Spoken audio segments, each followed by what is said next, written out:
This week's episode is brought to you by Campaign Refinery, an amazing new email marketing automation tool.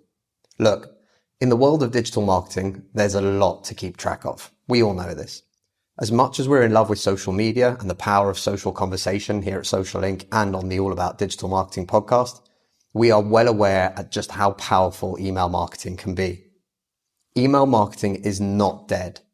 In fact, it's never been more important to help you leverage your presence everywhere else into the one channel that you'll own, regardless of what changes Facebook, Twitter, or any other platform makes in the future.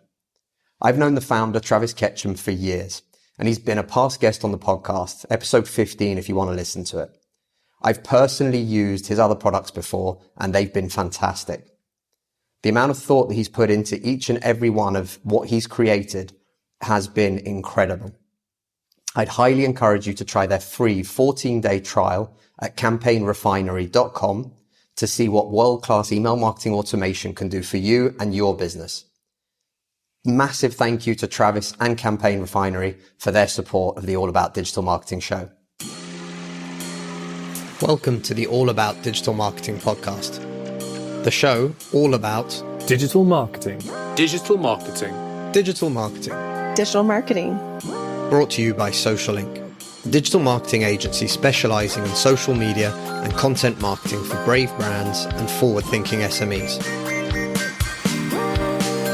I'm your host, Chris Bruno, and as always, we're here to bring you the most actionable tips, tricks, tools, and insights to help you achieve more when it comes to your digital marketing. Subscribe to the show and be sure to share with a friend if you found something useful or interesting. You can find all the show notes and more information on www.allaboutdigitalmarketing.co.uk. Larry, thank you so much for coming on today. Thank you, Chris. Larry, you are running Ludwig Media. I hope I pronounced it right as well, because I'm terrible with names on occasions. But instead of me introducing you, tell us a little bit about yourself and how you've ended up here and what you're currently doing. Well, I have a long history developing websites. I started developing websites in 94, 95. And that was really the beginning of the web. So I graduated from college in 93. And I saw the opportunity. I knew the web was just a really beginning stages. There was literally, I think, maybe 200 websites at the time. And I saw that was the future of the web. It made it much more accessible for the average person, and just knew this was going to be a big boom in marketing and technology. So I decided, not the first job, but my second job out of college, I decided to target or find a company that really specialized in developing websites.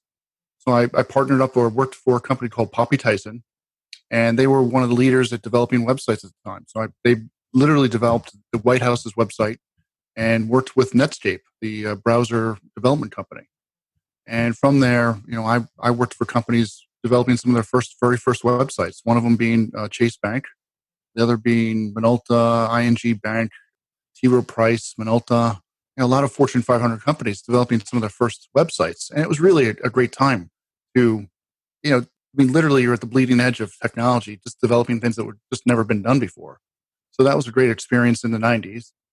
And then I guess at one point I decided to, in late 99, decided to start my own business, developing websites and hosting them for others. And so I created a business then and went through a few partnerships during the time, just weren't successful partnerships. And, had a web hosting business that 10 years later, I was just burnt out from it. It was just realizing it was not a really effective business. It's really a commodity, web hosting. And decided to create a blog. Instead of building one for others where they were profiting and making money off of it, I decided to build my own. So from that, created a site called Investor Junkie in December 2009, and during the midst of the financial crisis of that era, and decided to grow it into my own business. And I did so through just affiliate marketing. And, fast forward 10 years later after that, I sold it in 2018. So I've been developing websites for many years, and I guess from my end realized that, the web is really just an effective way to market your business if you're not doing it, traditionally through offline methods, where nowadays you should be, without question, doing it online. I think that there's so many things that I could dig into on just that introduction. But yeah, I can't even imagine what it was like building websites 94, 95. It must have been an incredible time. Stone Age. Yeah, I can remember that was probably about the same time that I got my first ever 486, was it? The machines were called. Yeah, I was super excited. And then I think I had one friend who was also excited about it. So we started to learn HTML, and in the good old fashioned way, not this easy ass Squarespace kind of way. I love you, Squarespace. If you're listening, don't get upset. But back in those days, getting Notepad out and starting to code everything and trying to figure out what did what and how it worked and how we put everything together. So I can't even begin to imagine what it must have been like to work on some of those projects back then. I mean, yeah, you literally had to build things from scratch. I mean, the funny thing is, you're limited in color palette. You're limited in, bandwidth. You're limited sort of, what is old is new again. We go through these phases where you had a dial-up modem to connect to the internet. You had 256 colors you only had to deal with. You had small screen sizes. Yet, we went to bigger screens on desktops and with, high bandwidth connections. Now we're going back to, of course, with mobile devices being a mainstay for most people. In some cases, their only device. You're going back to small screens, limited bandwidth, limited features and functionality. So you have to. What's old is new again. Everything seems to go through waves, and it's pretty funny how, and like you said, in terms of technology, things that were just pie in the sky dreams that you had to literally spend hundreds of thousands of dollars or millions to develop and build, and now you can do it through WordPress for free and be up and running for a blog in literally less than 15 minutes. So the times are, in terms of going online and doing online businesses, it's very easy nowadays, without question. If you're not doing it, the issue is not the technology; it's how effective you can be online. I think it's the key issue. Understanding the full potential of what you can do with internet marketing. I think that's always the question, and I always go back as well to the idea as well. It can seem like a very easy dream. I'm going to spin up a website and I'm going to create a travel blog, and you're like, that, oh, awesome, okay, right, you'll be number 499,787,462nd in the queue. But, again, it's all about how you actually do it and how you get that marketing to work. But I think today we're going to talk a little bit more about affiliate marketing. And I'm super interested in terms of your own story with Investor Junkie. You sold that company back in 2018. Mm-hmm. So talk us through a little bit about, starting, what your kind of main focus, obviously about investing, but in terms of what your focus was for the website itself, in terms of the content. And how did you start to monetize that? Well, I mean, believe it or not, it was when I first started out. So the genesis of the idea was I saw a blog was sold for $12 million US dollars in 2007, 2008. And I knew it was a one-person shop, and it was purely through affiliate marketing. And that's kind of where the light bulb went off. I mean, I did affiliate marketing with my prior web development, web hosting business through various services. So I already was familiar with it, but I didn't really, it wasn't my main focus. It wasn't like it was a side, a little bit of side hustle, if you will. It was a little bit of revenue I generated on the side, but also realized how effective it was. So those kind of two ideas came together. I was like, why? One is being frustrated with various, companies I was working with at the time and just not being respected for the services we were doing, and realized that, hey, why not create my own blog and again, monetize it through affiliate marketing. On top of, I already was interested in investing.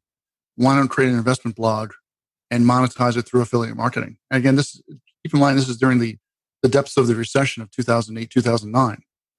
And so we were really, economically we're hurting. I figured that's really the best time to start a business in my eyes, is when, the chips are down, when the businesses are really scrambling for new opportunities. And that's kind of what I did. As I started from the bottom and built it up where I sold it in 2018. And again, I looked at affiliate marketing being the only way to do it. I just realized ad banners and advertisements online are just not an effective means to monetize. If anything, people are ignoring them more and more than ever. And especially with ad blockers, 20 to 30% of all web browsers have ad blockers installed. So They don't even see the ads on your site.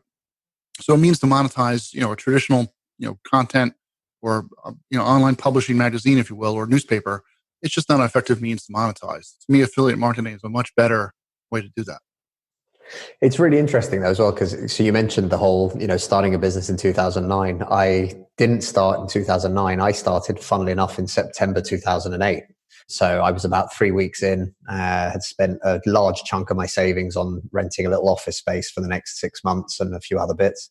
and came up with, the idea that I'd watch a bit of Sky News during the day to make sure I knew what was going on in the world. And I think I was 3 weeks into it when Lehman Brothers collapsed. At that point, I knew I was in for a fun ride. But yeah, I definitely agree with you that it's one hell of a time to start a business. And again, there's always opportunities, and nothing is easy in life. So starting whilst the whole world is hurting isn't a bad thing by any means. I mean, yeah. We're recording this during the pandemic of 2020, and economically, people are really hurting, and I get that. But if anything, what advice I would give to fellow business owners is now's the time to, either figure out what future will hold in terms of your business, or look at new business opportunities. If anything, at minimum, learn new skills and make sure you prepare yourself for the future. Now is the time to really, build up your reserves, if you will, build up a way to, better your skill sets, become better understanding of how, say, marketing works, or a better way to monetize your business than before. I think most businesses online just are not effective in monetizing their businesses, and that's kind of why, I created this new venture with my digital marketing, where I help others become more effective online. I just see it's a huge opportunity.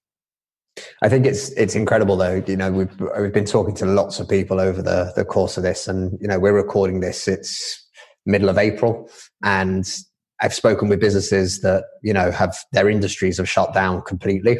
I've spoken to businesses where they can keep selling, but their product just doesn't fit with the current state of the affairs and how things are going. And that there really is a wide spectrum. But one of the things that I found very interesting to talk to certain companies about is, what does the long term look like? And it was about 4 or 5 weeks ago that somebody said to me, we have to just start focusing on what the new normal is. There's nothing else that matters for us at this stage. And I thought that was really interesting. Now it's become kind of a commonplace term, what does the new normal look like? But it was all about, trying to figure out, what does your business or what does your life look like in 6 months' time if X happens, if Y happens, if Z happens? And I'm all for, I think we talked about this a little bit before we hit the record button, but I'm all for positive mindset. And I think it's hugely important. Mm-hmm. You can't go into these situations feeling defeated before you start, because otherwise there's no point. But I would also say there is nothing wrong with planning for worst case scenarios, for figuring out what happens if your industry doesn't turn around quick enough, if your supply chains are hurting for a longer period of time, if clients aren't purchasing in the same way. What does that look like for you? And what an amazing time to be able to sit down now and, like you said, increase your skill set, understand things better, look for new opportunities, try and preempt what the market potentially is going to need in 3 months' time, in 6 months' time, because those are the places where you're going to win. It's not right now by doing a 50% offer that you're going to turn in any kind of substantial revenue. Well, I mean, it's on top of that. It's also some cases just simply changing the message, meaning you may have a product that's appropriate for this environment, but the messaging is still wrong. Meaning I've seen so many ads still. I don't know about you. I've seen so many advertisements, both TV, radio, and online, that are just not appropriate in this environment. I mean, it's a standard ad banner or advertisement that was applied maybe months ago that just doesn't resonate really well with the audience right now. So you really should be changing your whole message in this time of crisis. I mean, at minimum, realize it may be temporary, that new messaging. But, people react to messaging. Messaging is part of the whole advertising sales funnel. If you don't have a good message, people right off the bat are going to be turned off from it, especially if something that just doesn't sound appropriate. I mean, I saw a job recruiting blog or website or business, I should say, a job recruiting business have an ad banner that was two people handshaking. Talk about something that's just not appropriate in this environment. I mean, seriously, that's just wrong messaging right off the bat. Realize that's just not appropriate. So that should be, something right off the bat you should fix and change your messaging. So stuff like that, you got to understand that, people are very sensitive to that. And that's and that's the first interaction you take with your brand, especially. What better way to turn them off is show two people handshaking.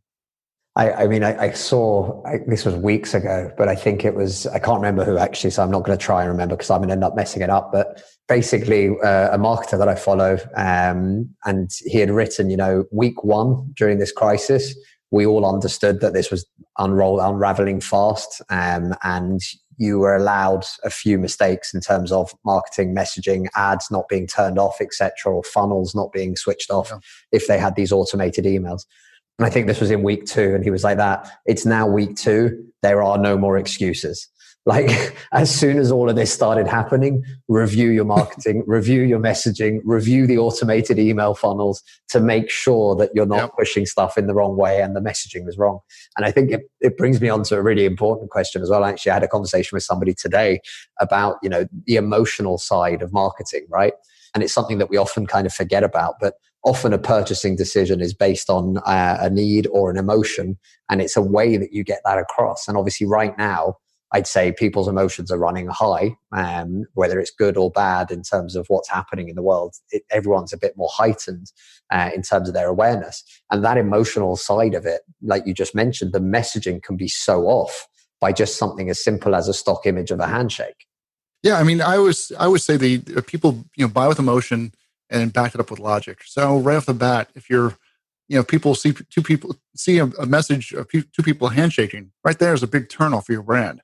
So the likely them to, especially even job recruiter, of all things that are needed right now is people to match up and find new jobs, especially with the unemployment in the United States.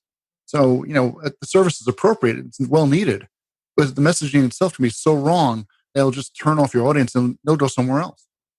I think that is a tough one. But again, if you do still have any marketing when this is airing and you haven't updated it, please hurry up and do it. I'm hoping by now it's all been updated. Okay, cool. So going back to affiliate marketing. So it's 2009. I mean, affiliate marketing for me anyway, and in my head, I'm still getting I'm still learning about it on a regular basis. But in 2009, the opportunities were surely far less than sort of we're now more than a decade later. And the amount of different options for investors and things like that nowadays with apps like Robinhood in the US, or apps even like Revolut that gave people access to be able to invest in partial fractional shares, etc. But what did that look like in the early days? Well, I mean, affiliate marketing is very closely tied, for good or for worse, with ad revenues, or ad budgets, I should say. So a lot of ad agencies, a lot of companies will tie their ad budget or ad IO, insert order, to affiliate marketing. Even though affiliate marketing is, for people not aware of, it's usually CPA based, cost per action. You as the affiliate do not get paid unless a transaction occurs, or a purchase, or some specific event, like a email subscription or something like that. So from a business standpoint, it's a no-brainer to do affiliate marketing. You win if you get an actual lead or customer. You don't pay otherwise. So being much different than ad banners, which are usually CPC based or cost per click, to me, they should be really separate budgets. But nonetheless, during 2008, 2009, a lot of companies cut their budgets during that period. So in the United States, especially during the financial crisis, since it was financial based, a lot of banks, a lot of brokerage firms shut down their affiliate programs, at least temporarily during that era. And we're sort of seeing the same thing now in 2020. Granted, I'm no longer in the financial space. I write about it or discuss it and talk to some of my friends, but we're seeing similar events where just yesterday, for example, even Amazon just yesterday announced a major cut, about 50% or more in some cases, with their affiliate program in the United States. So for some, that's a huge revenue cut. So if it's not outright shutting down the affiliate program, you'll still see people cut it or cut the payouts that they do, which is, to me, not unexpected, because if, again, they're not looking for as many customers or need as many customers, or the customer lifetime value has decreased because of the economic uncertainty.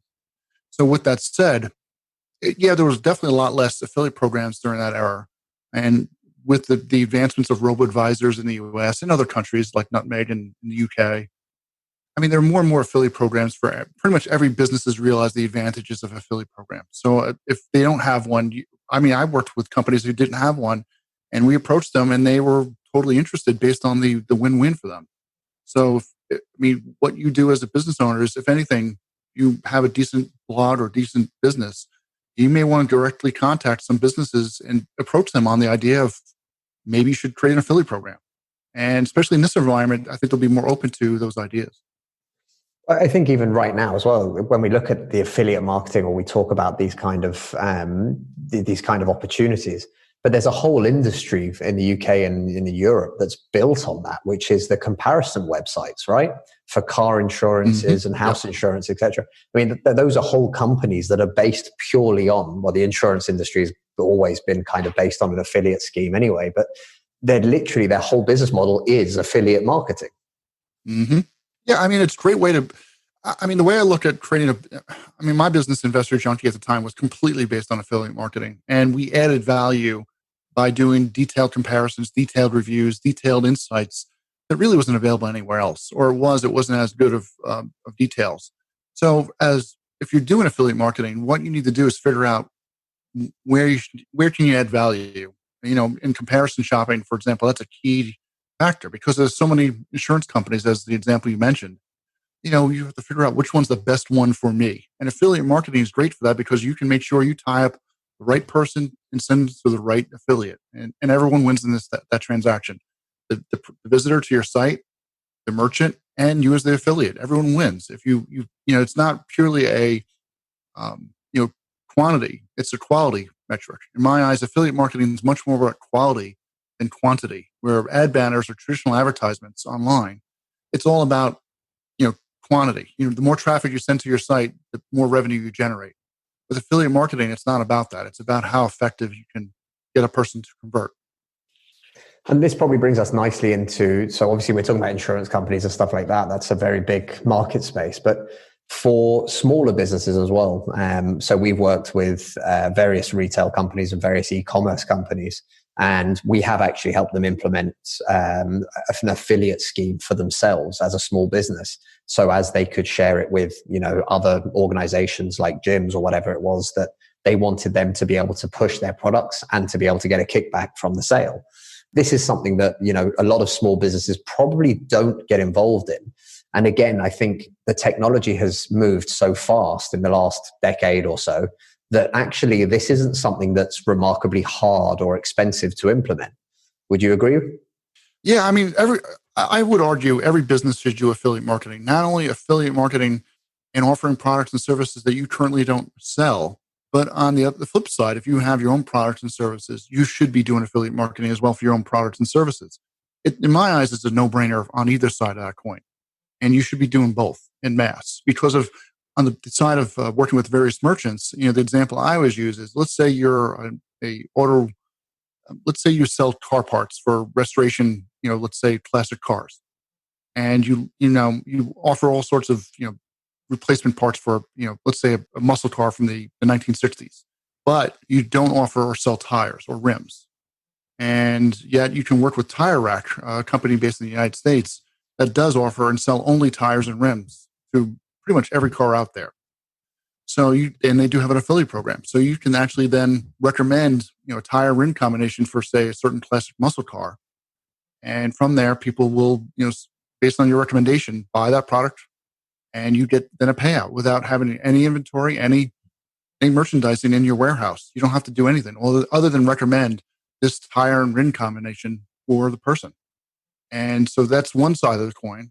On the other side, if you have, your own product and service, you can do an affiliate program. And again, you only pay if someone converts.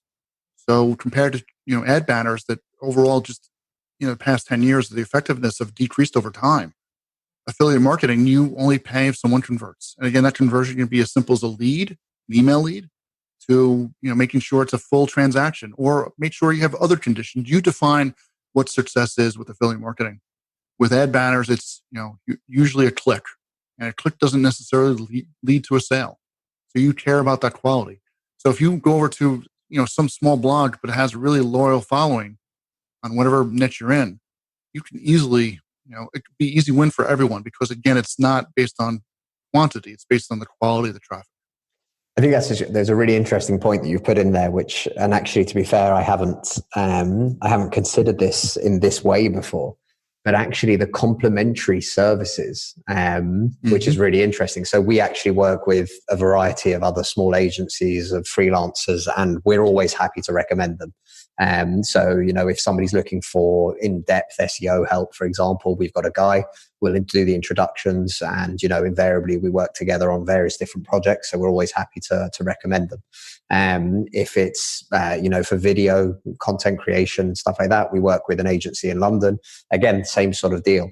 But actually the idea being that representative that can be represented into all sorts of ways, right? Like you just mentioned there. So you're doing the car parts, but you don't do the tires. Bang. If you can find somebody who can for that as an affiliate deal, that's an additional win. And it's a new revenue stream, especially for a small business, or in those early days, when things are actually, maybe a little bit tougher, or when the markets are a little bit harder or anything else. But that's a great concept, actually, to find those complementary services that you can add value to your audience and show that also, you're not scared, or you don't have that scarcity mentality of, no, it's just about me. It's just about what I do. I'm not pushing people to any other website.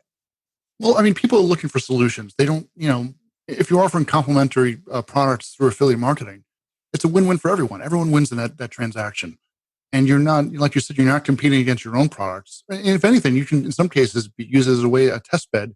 Let's say you're thinking about offering a new, going to a new niche or new category.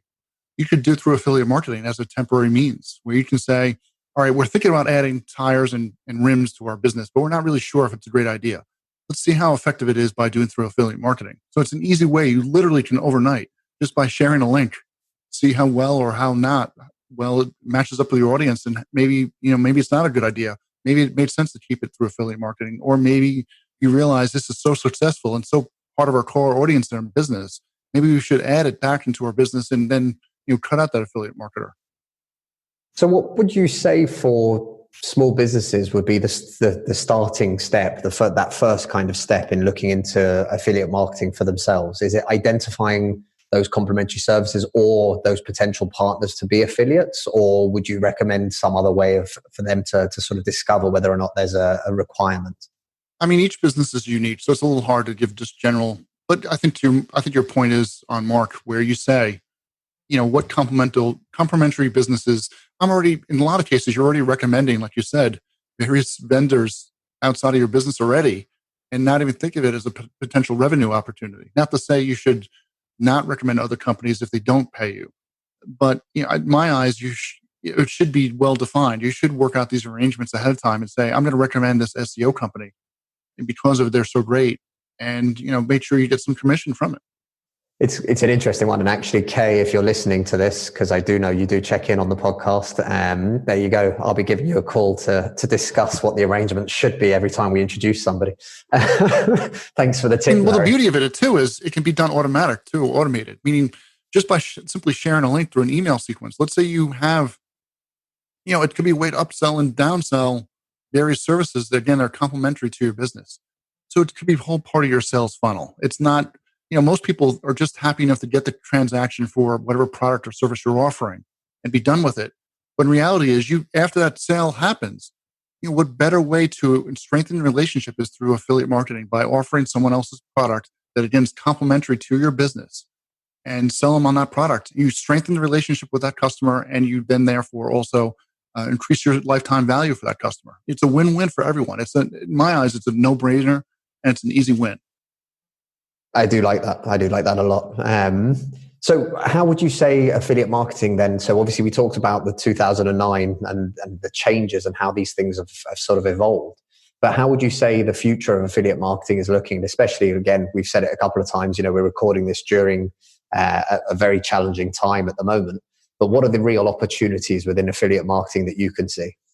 I mean, on one hand, like I said, in 2009, we're going to see a decrease in affiliates, either cutting the pay per transaction or just outright shutting them down, at least temporarily. And I think some of those businesses that shut them down completely with no idea or no concept of reopening them again is foolish. I think, in my eyes, advertising is not an effective means to monetize this day and age. That's not to say as a business you shouldn't do any advertising. But in general, if you're going to look at your blog as a business and monetize through advertising, you write articles and then you have ad banners on your page, I think it's a very ineffective means to make money. And I think a lot of newspapers are slowly realizing that. Hence why they're becoming much more, subscription based. So either you do it through a subscription or you monetize through other means, like through affiliate marketing. So if anything, I think affiliate marketing is becoming more and more prevalent and more way to monetize. Because again, you only pay for customers that convert. You don't pay for, again, you can spend, I've seen it happen many times over on both sides of the coin. You spend so much money on advertising and you get no customers from it. So again, it's why you're spending all this money for something that doesn't convert. You want conversion. So it's a benefit for everyone along the sales funnel to make sure you get a customer in the end. And again, the right customer, no less. Once they become customers as well, you want to make sure they're good customers and stay with you for a long time. And that's again something you could reward as well. You could offer a monthly payout. The longer that person stays with you, you give them a commission over that period. So there's different ways to slice and manage this affiliate marketing. I like it, but to be honest with you, you've opened my eyes to a couple of potential opportunities for our clients as well, and also different ways for people to monetize, and again, complementary services, and also getting more people to share their message and to send traffic. And I think something you mentioned there that's really important, and I think we talk about this from a sort of digital marketing level, but from my side anyway, I can remember when I first started, and we've been focused mainly on social media over the years. But it was always a case of people looking at the vanity metrics. And something you mentioned there in the last answer, and you mentioned it a bit earlier as well, getting the right type of client, getting the right types of people, that is the number one goal, right? It's always about really identifying who that audience is and making sure that you're going after those people, because otherwise it can be a wasted opportunity or a very big wasted budget and a wasted resource. It's all about intent. Absolutely. Do you want to dig into that for the guys and girls listening? Yeah, I mean, intent means, it's really a term that comes from SEO, but it still applies to any other. I mean, SEO is just one sales funnel. I think most people think of SEO as a sales funnel, just like paid traffic, just like social media. And intent really matters. I mean, where they are in their buying decision process. If they're at the very beginnings and really cold traffic, the chances of them converting on a high ticket item is very slim or to none. So you have to think of it in terms of where they are in their buying decision process. So, and I use the example for SEO purposes, the differences between what is a mortgage and what's the best mortgage rate are completely different intents. Meaning someone who's just looking or finding out what a mortgage is a whole different person than someone who's looking for the best mortgage rate. They're looking at that case, the intent is, I want to find a mortgage now. Where what is a mortgage? They're really at the educational phases. They're much higher in the sales funnel. So it's critical. You have to understand where they're in their buying journey. And on top of that, I think the other thing that most people don't think about is the multiple touch points needed. I mean, I have data that shows that, it's been averaged out 8 to 10 touch points before someone converts. Meaning people are not going to usually convert on that first time finding out who you are. It takes multiple touch points, be it through your social media channel, through your emails, through your website, through your podcast, through your YouTube videos. It's multiple touch points before they finally trust you and go, I like what this person has to say or what this brand has to say. I'm going to buy from them. So you've got to think of it in that realm as well. And again, not only through your channels that you control directly, but it also can be through your affiliates.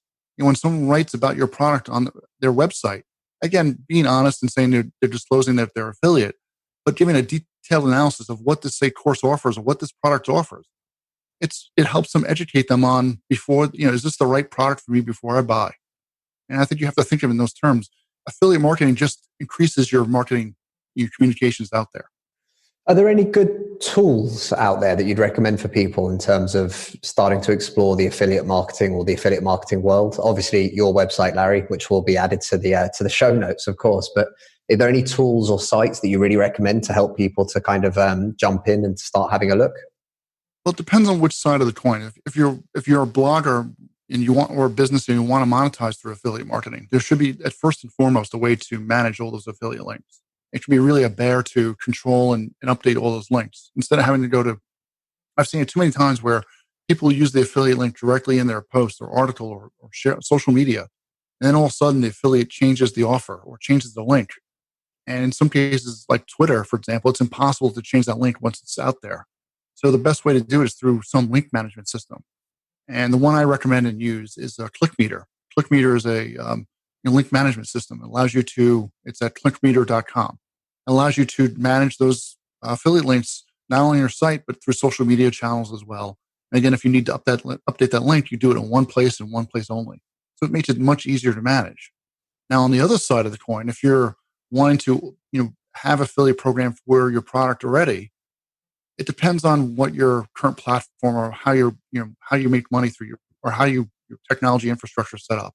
If you're like a WordPress site, you can use WP Affiliate is one of them, or you can use a commercial service like Has Offers or Cake, where that you can manage that affiliate program for you. There's all sorts of different programs on that side, and it really depends on what systems you have in place already. I think, because I think there is even WooCommerce for WordPress has an affiliate plugin as well. And there's a variety of these things. And again, this is the big difference, right? From back in the day of me learning how to HTML code whilst you were building websites for Fortune 500 companies. Thank God that actually the average person right now doesn't need to go through any of those things, right? You can create these things, whether it's a Shopify website or a WordPress blog, very easily, and you can start to create these affiliate links to try and help you and to get your business out there as much as possible. Yeah, I mean the key nowadays, or the biggest problem people have is really gluing all these things together. And there are tools like Zapier that'll make it easier to do. While not perfect, but that's the biggest issue or biggest hurdle you have to deal with nowadays. Instead of back when I first started, is you literally had to build it from scratch. It was a pie in the sky dream that this technology was available. I mean, there were books on the subject of one-to-one digital marketing. There were great books on the subject back then, but it was all pie in the sky. This is what the future will hold. Now we have that technology available to us on the cheap, no less. In some cases, free, like WordPress. But yet, the key is now trying to integrate and meld all these things together into one system. So the biggest problem is people gluing. Fortunately, most of these services have API systems or API calls. You can then link up these things together. But the key is then hiring someone or figuring out for yourself how to do that. Again, tools like Zapier make it much easier than previous, but they're far from perfect. Okay, I've loved this. And to be honest with you, I said this to you before we started recording. We kind of ended up with about a 20-minute preamble as we were chatting, and I could talk about this stuff all day. But Larry, really quick question that I ask everybody now, but what's your favorite channel at the moment in terms of digital, whether it be personal or for business, but where do you see the opportunities, and is there a particular channel that you prefer? I've actually, and I mentioned this in my course, I guess the biggest opportunity right now is if let's say you do an SEO. SEO, there's some niches or some markets that are really hard to get into SEO. I mean, the competition is very fierce, at least for traditional SEO websites, where I think YouTube is a huge opportunity. It's harder to produce videos, and yet the more and more people are joining YouTube and watching videos on YouTube, especially consuming it more than ever on YouTube. So I think the opportunity, if you can do it, by all means, create a YouTube channel and optimize through SEO. I like it. Larry, where can people find you online? You can go to larryludwig.com, or if you want to, I actually have a free guide on affiliate marketing if you're interested. If you go to either text Larry Podcast at 31996, and I think this only applies in the US, so 31996, or go to larryludwig.com/podcast, and you can sign up for my free guide. We will add those links to the show notes as well for anybody who's listening so that you guys can find it there. Larry, thank you so much. I think, again, I could probably talk to you for another couple of hours, but we won't bore everybody else when we start getting technical and talking about things that make us happy. But thank you so much. Thanks, Chris. It's been a pleasure. The All About Digital Marketing podcast is brought to you by Social Inc., a distributed digital marketing agency specialized in delivering results through online campaigns. Whether it's content marketing, social media marketing, online advertising, or web design, we've got you covered, from strategy through to delivery. If you're struggling with your digital marketing, get in touch today by simply visiting www.socialinc.co.